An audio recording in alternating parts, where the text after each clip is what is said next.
Hello student to the foundation of classical electrodynamics course. So under module 2 today we have lecture 45 and today we will going to learn the electrostatic boundary value problem. Mainly today we will going to solve the Laplace equation in different condition in different dimension and try to understand that how the potential can be calculated with these given boundary conditions. So we have class number today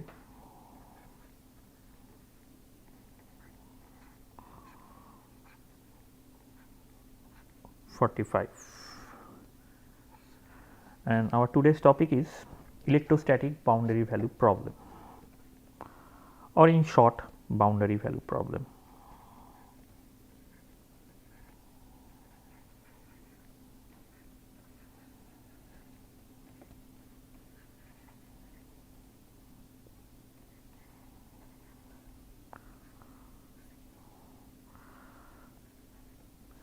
So, in boundary value problem, before going to do the problem directly, let us recap and try to understand how we calculated the Poisson's and Laplace equation. So, first let us start with this equation. This is divergence of E is equal to rho by epsilon naught, and that is for free space.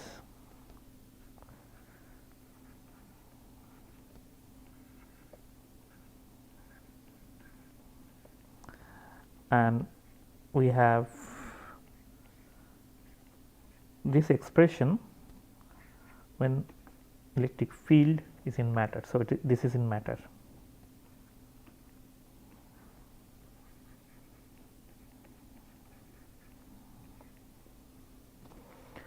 And D is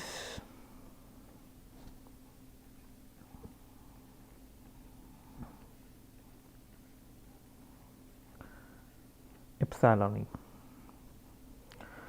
Okay, but if I only concentrate on the E part, so divergence of E is rho divided by say epsilon, and E is minus of grad phi. So, I can write it as divergence of the gradient of phi, that is rho divided by epsilon, and this quantity is simply Laplacian or del square. So, del square phi is equal to minus of rho by epsilon.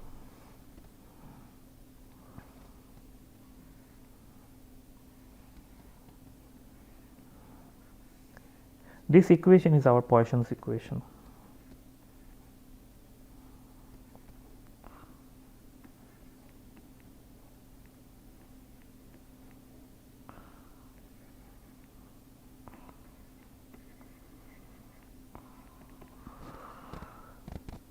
Now, if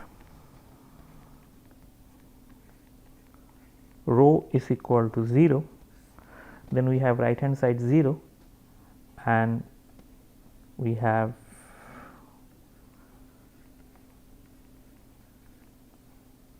a term without any source in the right hand side, and that is called the Laplacian equation.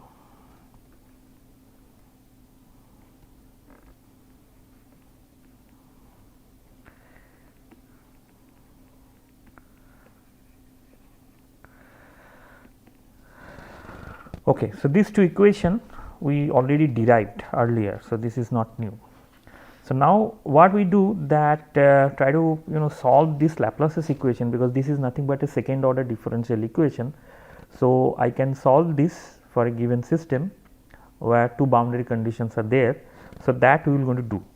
So before that, let us write down the form of the Laplacian equation. Let us remind the form of the Laplace's equation in 3 coordinate system. So, in 1, In Cartesian coordinate system,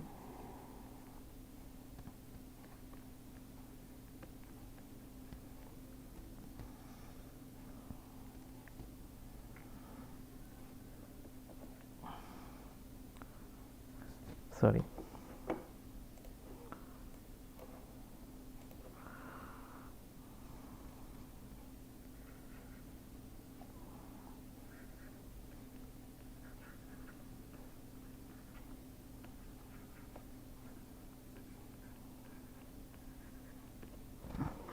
in Cartesian coordinate system, in 3D it is simply del square phi del x square plus del square phi del y square, where phi is a potential, and del square phi del z square is equal to 0.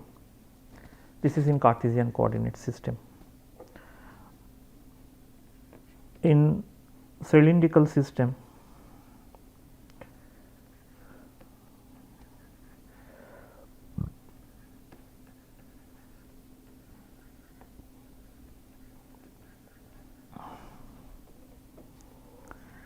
it is 1 over rho and then del rho and then rho del phi del rho. We did it long ago. Now we are going to use it.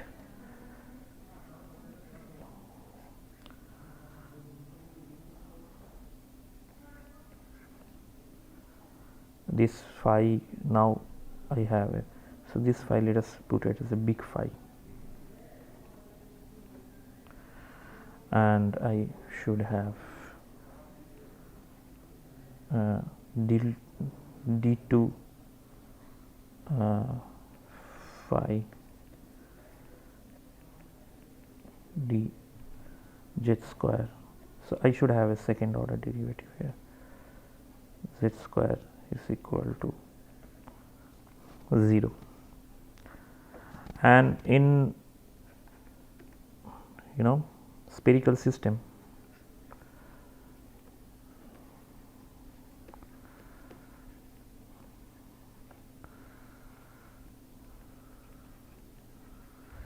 spherical coordinate system, this is 1 divided by r square and del r, and then r square del phi del r plus 1 by r square sin theta del theta, and then sin theta del phi del theta, and then plus 1 by sin square theta, I think del 2 phi del phi square is equal to 0. So I think these are the, in 3 coordinate, these are the expressions. Now let us start a problem, then only we can understand that how we can exploit this and how we can solve this. So let us do problem 1, say. So in problem 1, it is saying the statement of the problem is like that. So consider a parallel plate capacitor filled with air. So let us consider a parallel plate capacitor where this is one plate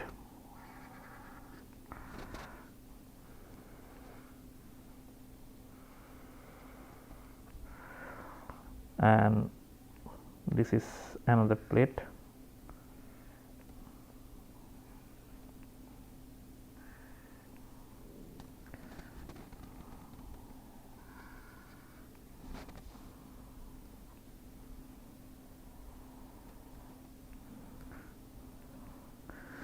So, these two plates are parallel, and suppose we have this is x direction and it is placed over this axis defined by say x, y and z. So, two parallel capacitor is there, and now this is filled with air. So, inside this there is air and bounded by the conducting plates at x equal to 0 and x equal to d. So, this point is at x equal to 0 and this point is at x equal to d. Okay. So, this is I just in the left hand side I am showing that coordinate system, but the origin is sitting here. Okay. So, so this is my origin. So, this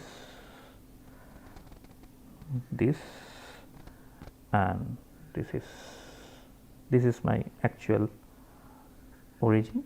X equal to 0.1 parallel one capacitor is placed and another is at the distance x equal to d. Now, given that the potential has the value 0 and phi 0 on the left and right boundaries. So, here the potential, the value of the potential is also given, and simply the value of the potential phi at x equal to 0 is 0 and potential here is phi at x equal to d is phi 0. This is given,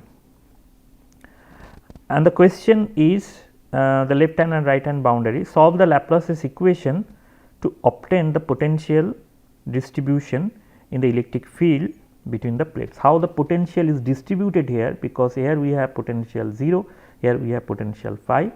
So, how the potential will going to be distributed in between this space, that we need to figure out.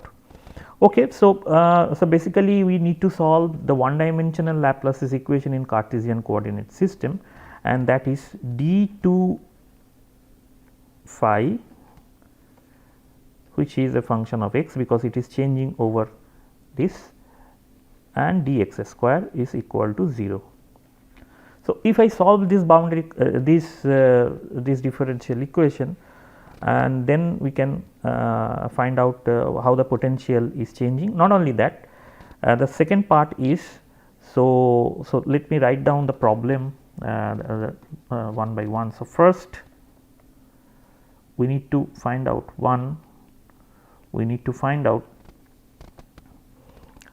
potential distribution.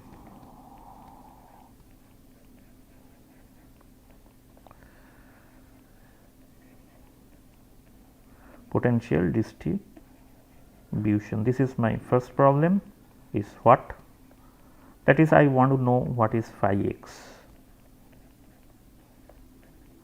And second, the electric field between the plates.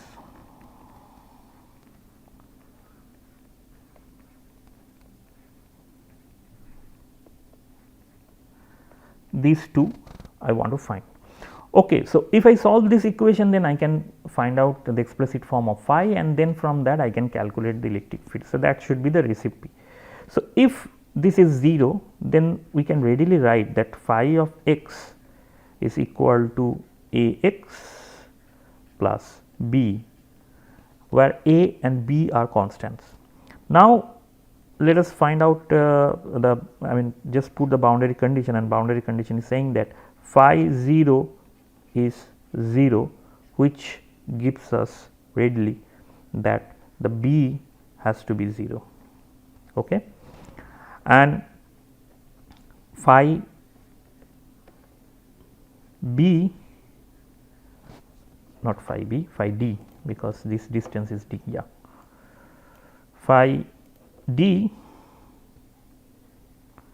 is equal to phi 0, which simply gives that the value of a is equal to phi 0 divided by d. Very simple. So, the overall my phi x is simply phi 0 d multiplied by x. So, it is linearly changing, and this should be the form. So, the question, the answer of the part 1 is done. What about part 2? About the electric field. The electric field E, we know that it is simply minus of this quantity gradient of phi.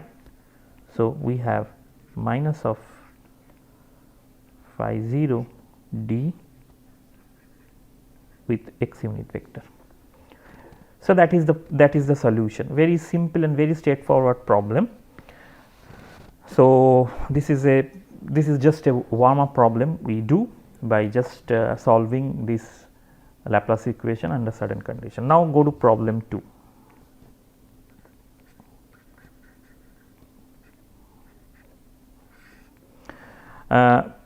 The problem 2 is saying that before going to problem 2, so maybe we can for spherical symmetry. So, let us make a note here.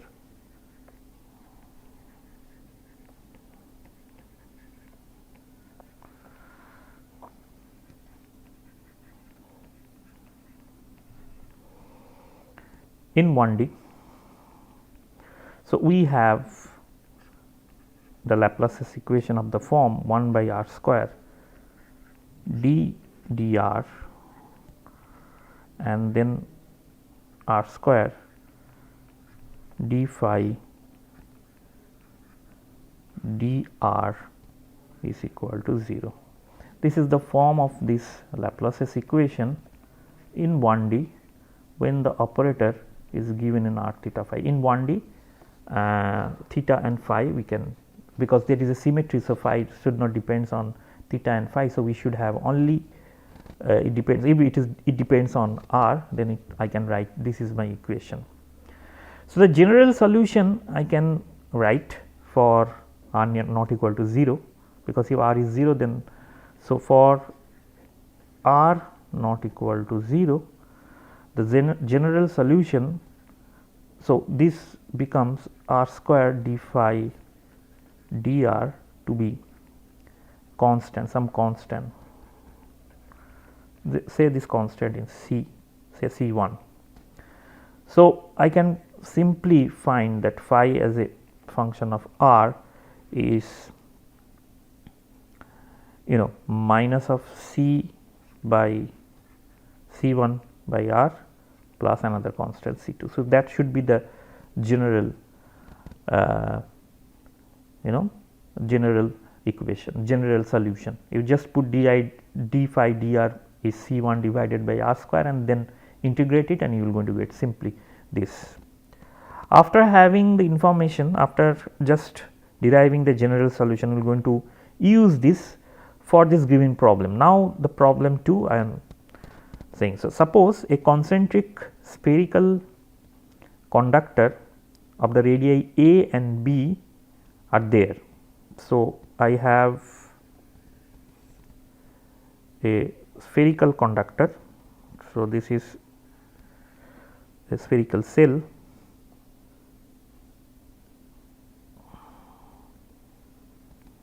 Suppose it has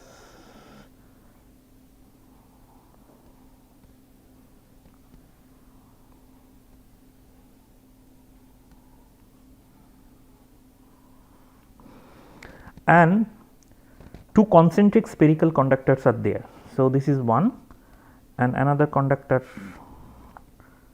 is inside that.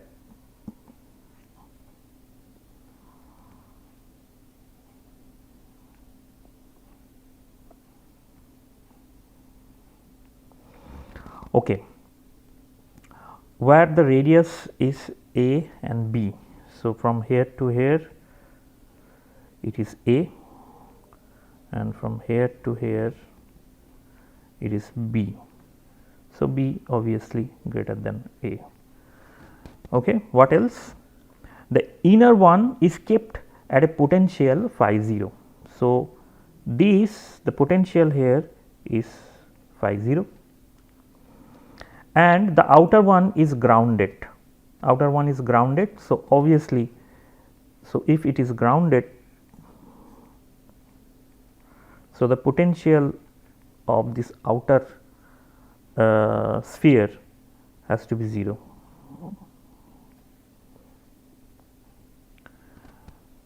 Find the potential in the region.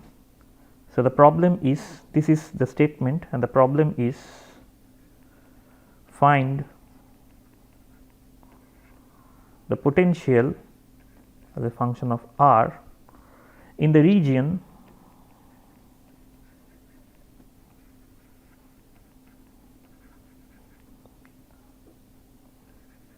a less than r less than b. So, in this region we need to find out the potential. Okay. And also the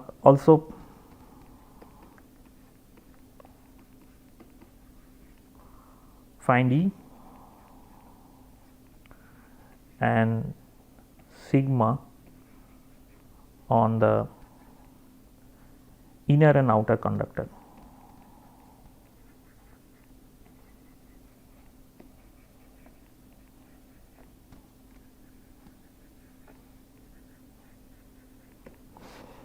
Okay.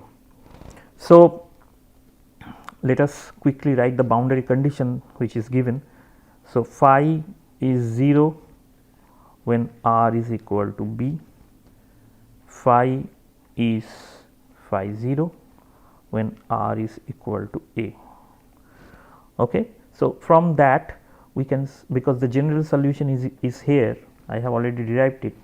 So, I can simply write phi at b is equal to minus of C1 at b plus C2 which is equal to 0, right.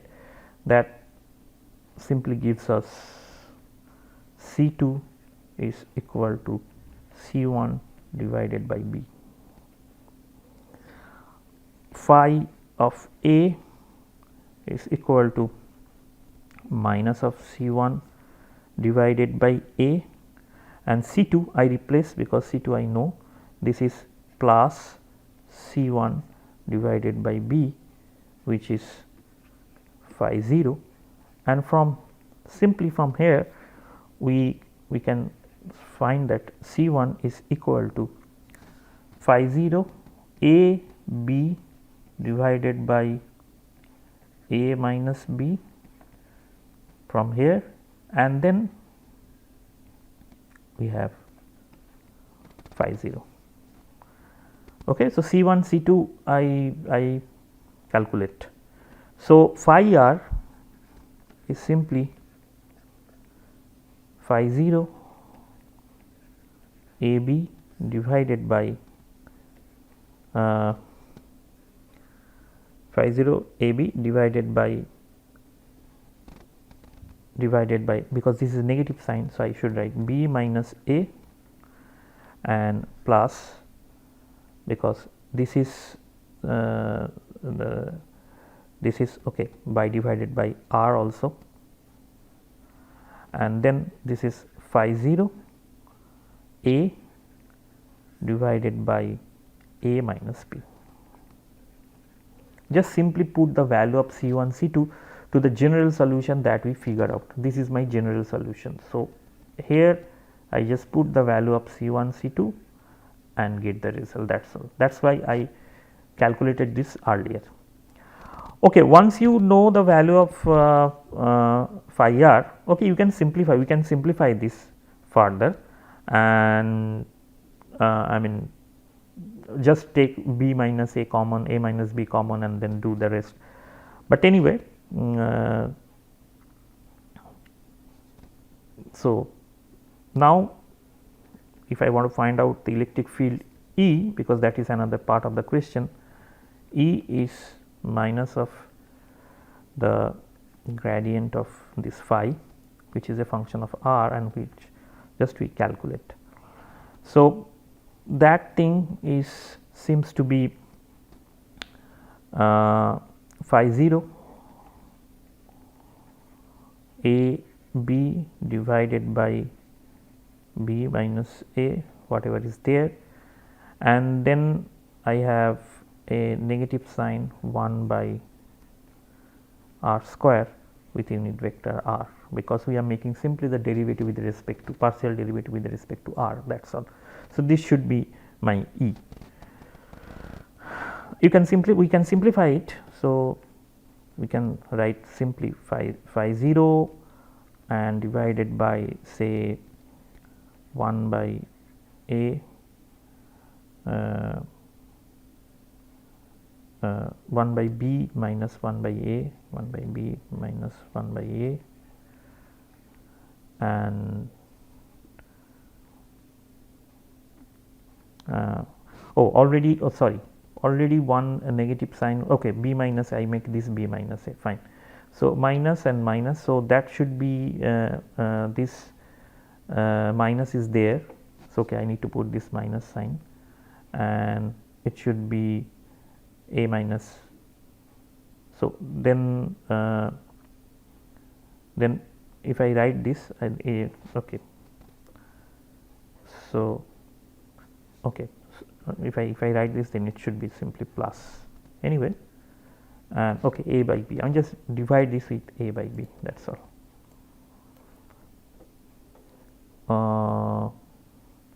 When you divide a by b, the b will cancel out. We have 1 by a minus 1 by b, but this negative sign I make 1 by b minus 1 by a. So, this negative, it seems okay to me. And then I have 1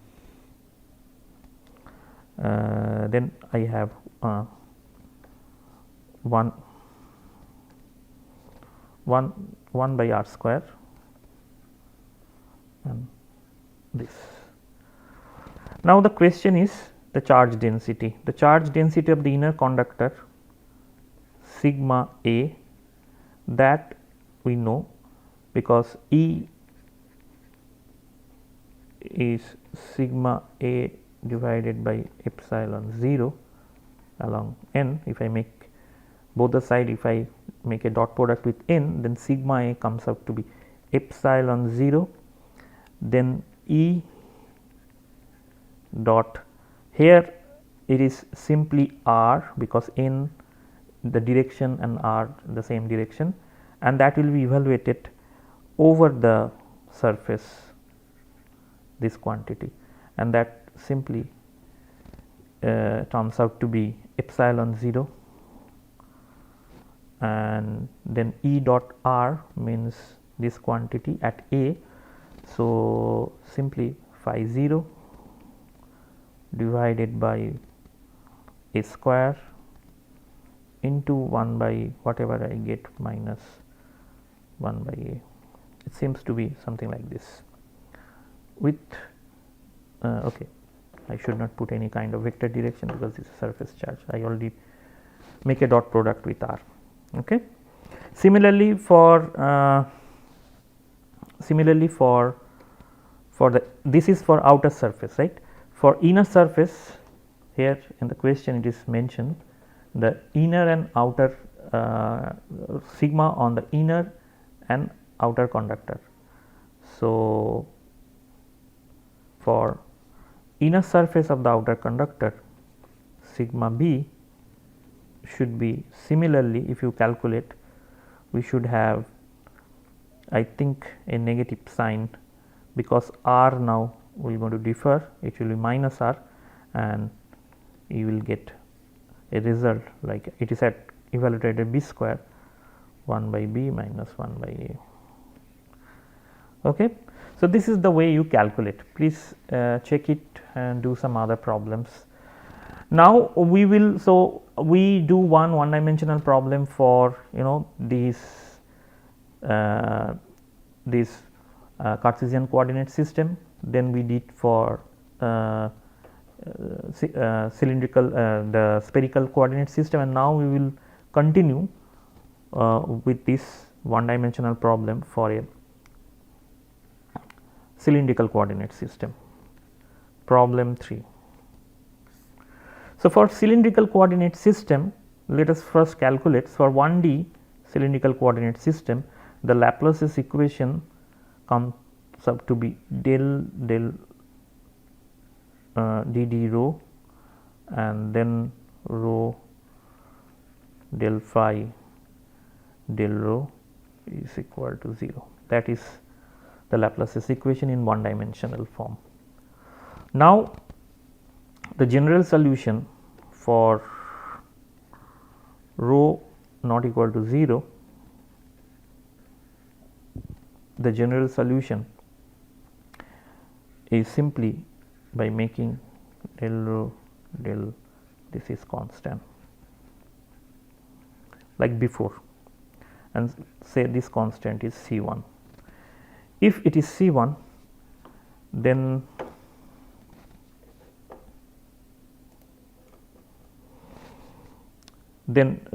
simply we can write my potential phi, which is a function of rho, should be C1 ln rho plus C2. Very simple. If I put this rho here and then integrate, it should be simply ln rho plus C2, where C1, C2 are constant and evaluated from the boundary condition. So, the general solution here for one dimension I already figure out. I do not need to do it once again. So, this is the general solution for cylindrical. Now, I need the boundary condition for a given problem, and then I just resolve the value of C1 and C2.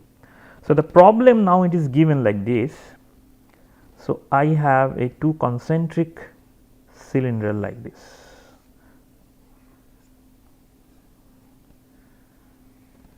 One is this and another concentric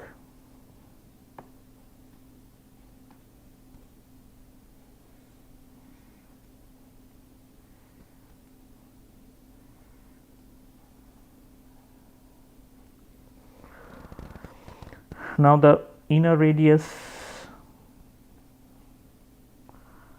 is A and the outer radius is B. Now, two coaxial cylinders are there of radius A and B. Potential of the inner one, now this is grounded, it is saying that the inner one is grounded. So, obviously, the potential here phi is equal to 0 for inner, and the outer is phi 0, this is phi 0.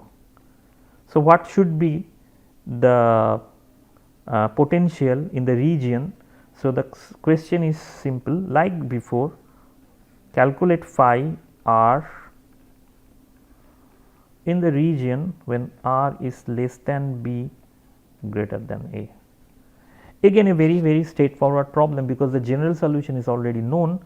So, I just okay, here I should not write r, rather I write rho.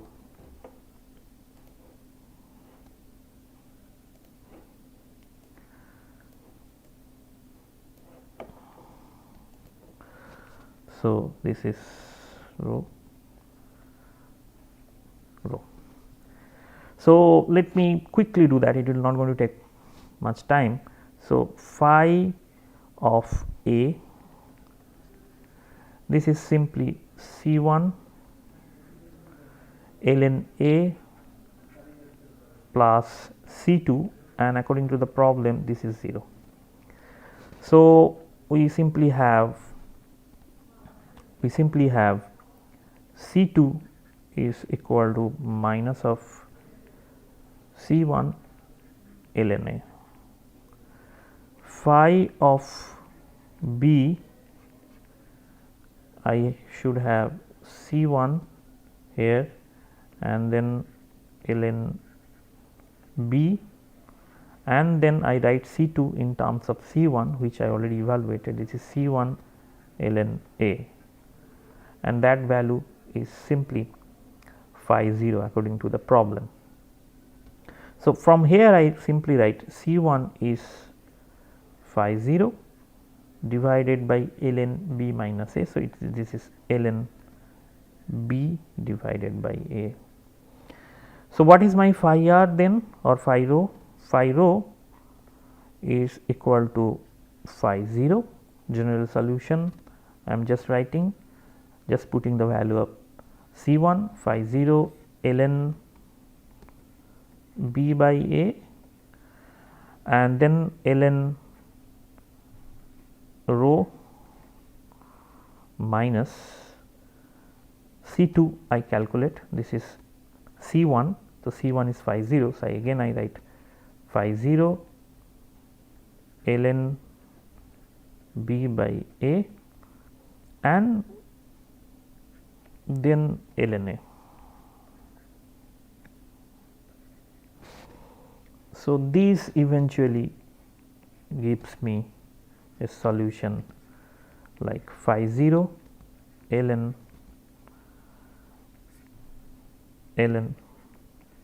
B by A and then phi 0 then ln rho minus A. So, this is ln rho divided by A.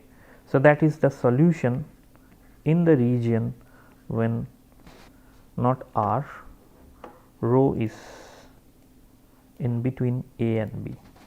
So, here rho is in between B and A. So, we have done all the problems related to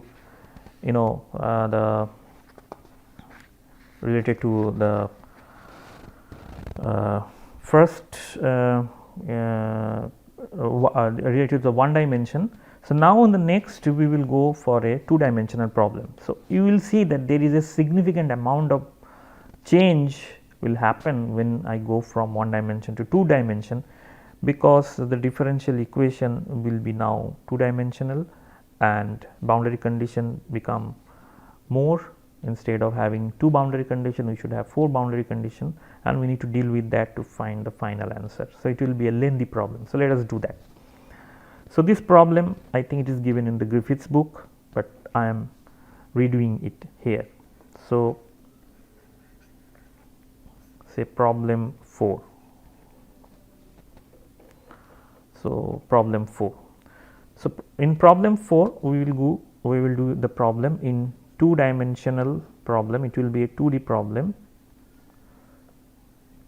2D problem with Cartesian coordinate.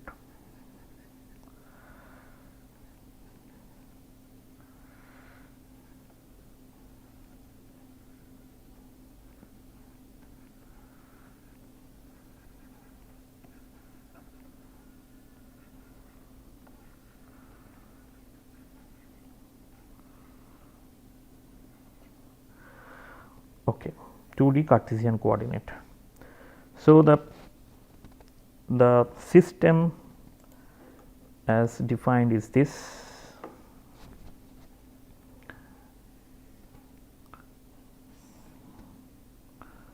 This is the coordinate, and we have two plate like this.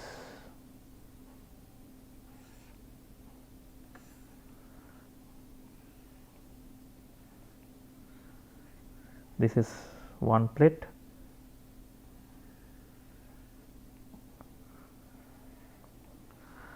and another plate is in this. So, let me put this as z axis, x axis and y axis, and another plate is like this.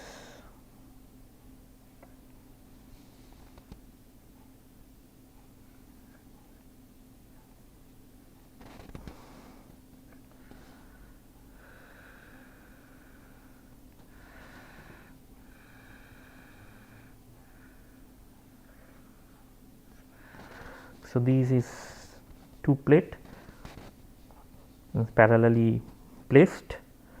So, now the potential here it is now given. Now, the boundary conditions are given. So, potential here for this plate is 0, potential here for this plate is 0, sorry,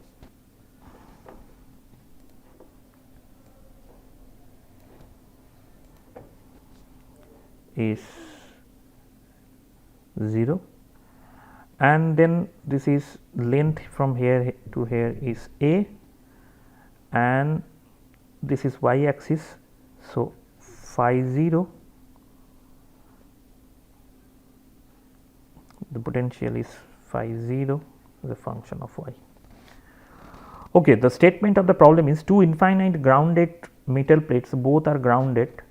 So, that is why the potential of the two plate is 0, lies parallel to xz plane and left end at x equal to 0. So, this is at x equal to 0, is closed up with an infinite strip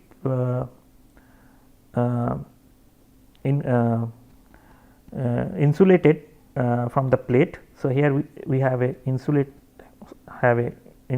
here from the two plates maintained at the specific potential phi 0. So, this is maintaining a potential phi 0. Aim to find the potential inside the slot. So, what should be the potential inside this slot? So, that we need to figure out. So, this is a two dimensional problem as I mentioned.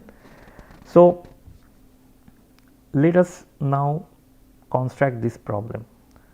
So, I need to find out the potential in between, and the left end at x equal to 0 as it is mentioned here in this region. So, infinite strip insulated from the two plates. So, a plate is insulated by a strip maintaining as a specific potential phi 0 y. So, this potential is maintained at phi 0 and depends on the value of the y. So, this is the condition that is given. So, I have the Laplace's equation we know because there is no source. So, I can use this, and this equation in 2D simply I can write at this.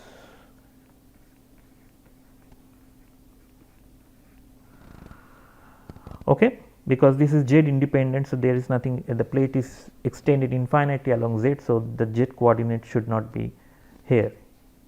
Now, the boundary condition one by one if I write, the first boundary condition is phi equal to 0 at y equal to 0. Second is phi equal to 0 at y equal to a, and then third condition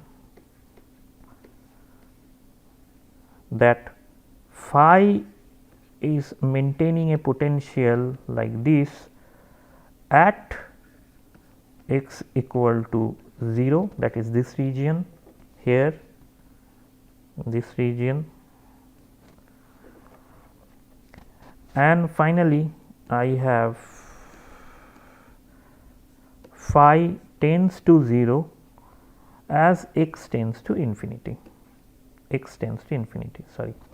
So, if I go for a very large distance, it is expected that the potential going to die out.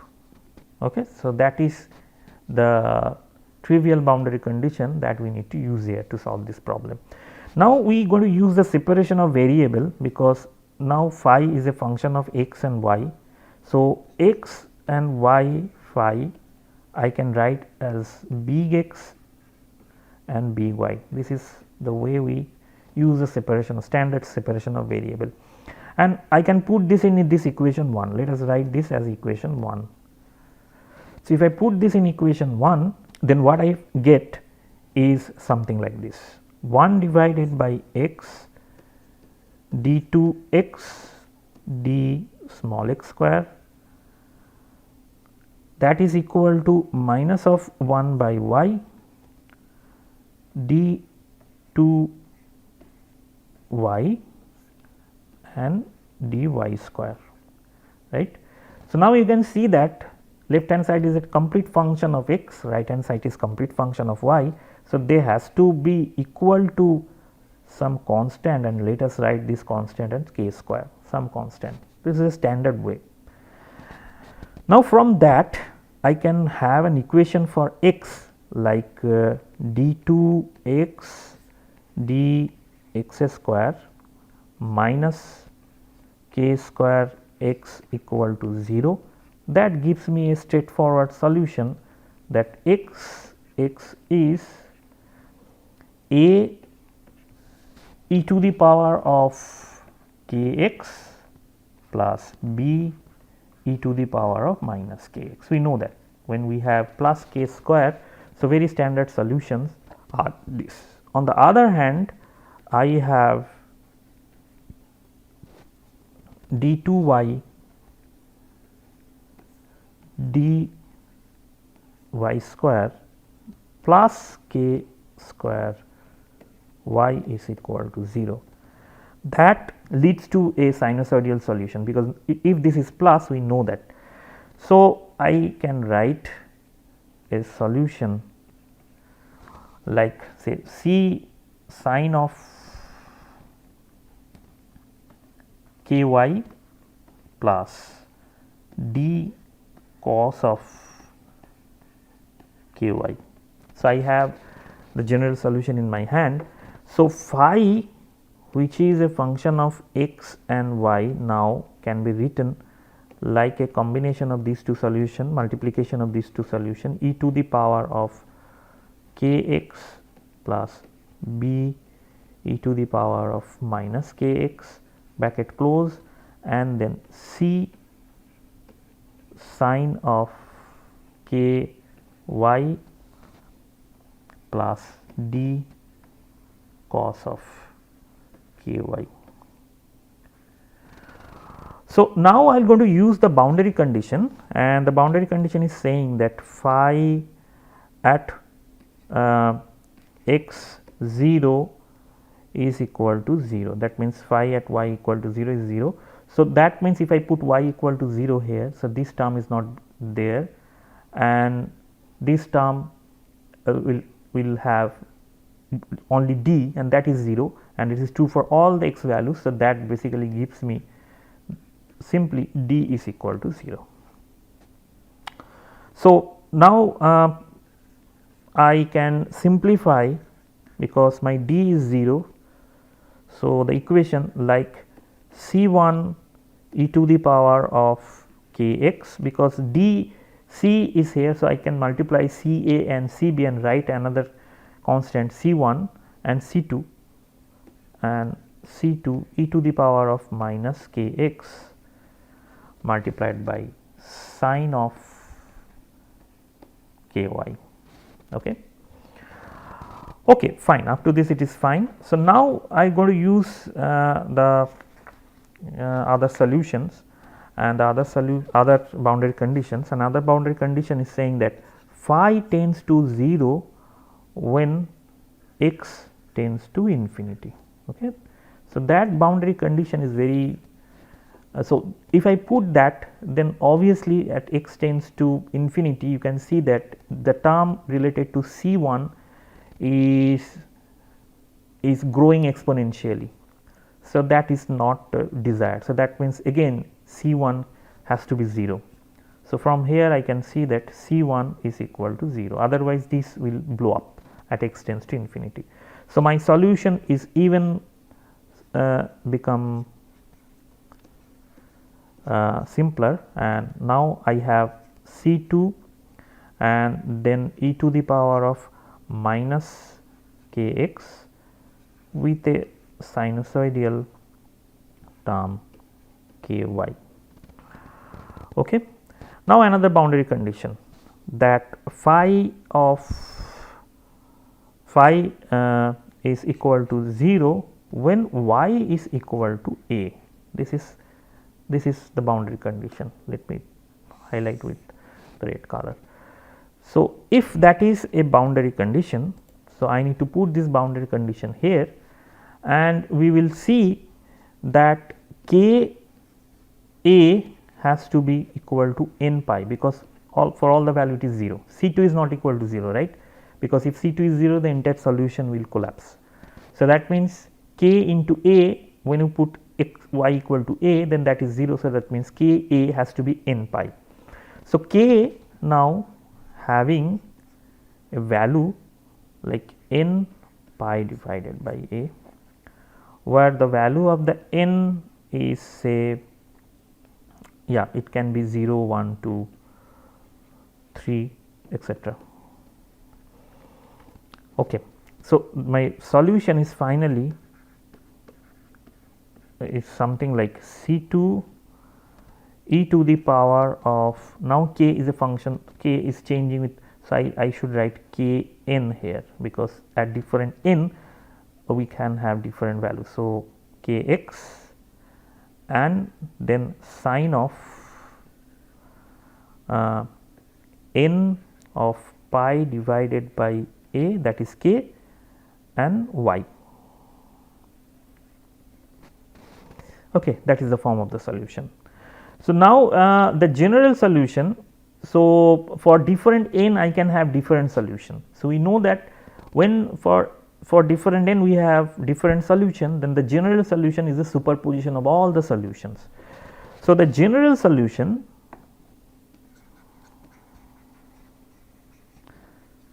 has to be the superposition of all the solutions, and eventually I have phi as a function of x y is equal to all the combination of the solution with different n. So, it should be sum over n C n, because for different n value we should have different constant. I just put it as C n e to the power of k x, k n x k n x and then sine of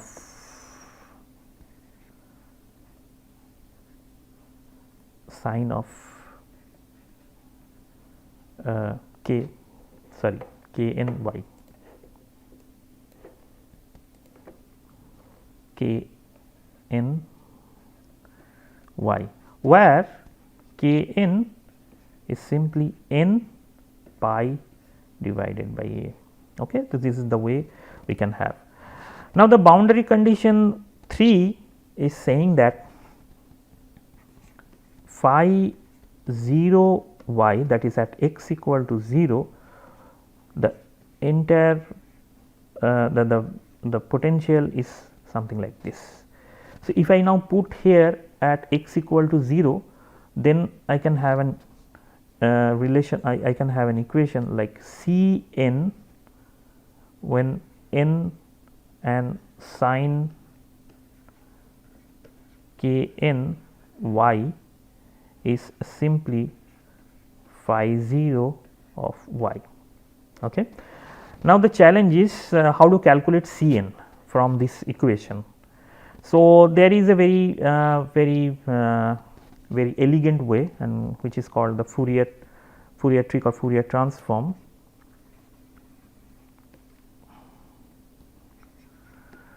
Fourier's trick, where we find these C n by multiplying, by using the complete set. This is called the complete set. So, what we do is this C n, and we integrate 0 to a, and whatever the function here we are having, we write sine k n y and then multiply with sine k prime n y, integrate over dy, and do the same thing in the right hand side. Integrate 0 to a, and whatever the function we already have, multiply it with this function sine k n prime y and dy, where k n prime is for another n and pi divided by a. So, this is n, I should write it correctly, n. Okay. So, now we know from these complete set functions 0 to a, this quantity sine k n y sine k prime n y dy is simply a divided by 2 delta n n prime. This deals with the delta function. So, if that is the case, so when we sum over this all n, only the meaningful thing is when these n and n prime are same. So, that makes that simply makes C n to be, because when n prime is equal to n, then only we have the value. So, I can extract the C out of that, and simply I have phi 0 0 to a integrate and y, and then sine of n pi divided by a y as usual dy. Now, if phi 0 y is a constant, say phi 0, I have my C n to be 2 phi 0 divided by a integration 0 to a and sine then n pi by a y dy.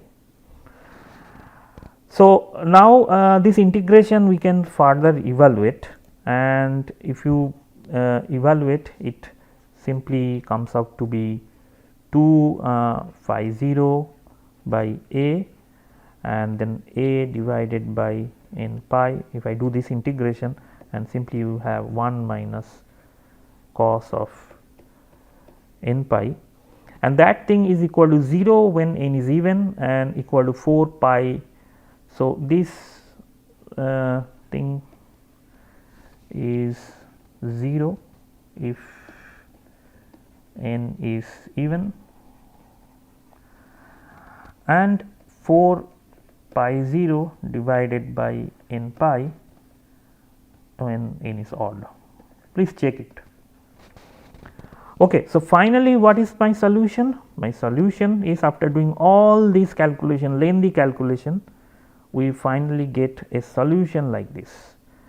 And the point is, for one dimension the problem was very straightforward, but as soon as you move to 2 dimension, it becomes very lengthy. I should not say complicated, I should simply say it is lengthy, and you need to use few tricks to find out the constants. That is thing. This is a very important problem. I believe you can understand once you do that by your hand. So, that should be the value 1 3 5, because other case it is 0, the odd value is meaningful. So, that should be the form of the solution. Okay, I already spent 1 hour today for this class, because this is a very lengthy problems are associated with that. But the point is, you need to practice by yourself, at least do 1 or 2 problem with this boundary value. In the next class again we will continue with this boundary value problem with more examples, and then maybe you will be in a position to solve the problem by your own. That is the main goal in this course, that you can do the problem by yourself. I am doing almost all the problem in live mode, so that you can have the idea how to solve this. So, with this note, thank you very much for your attention, and see you in the next class.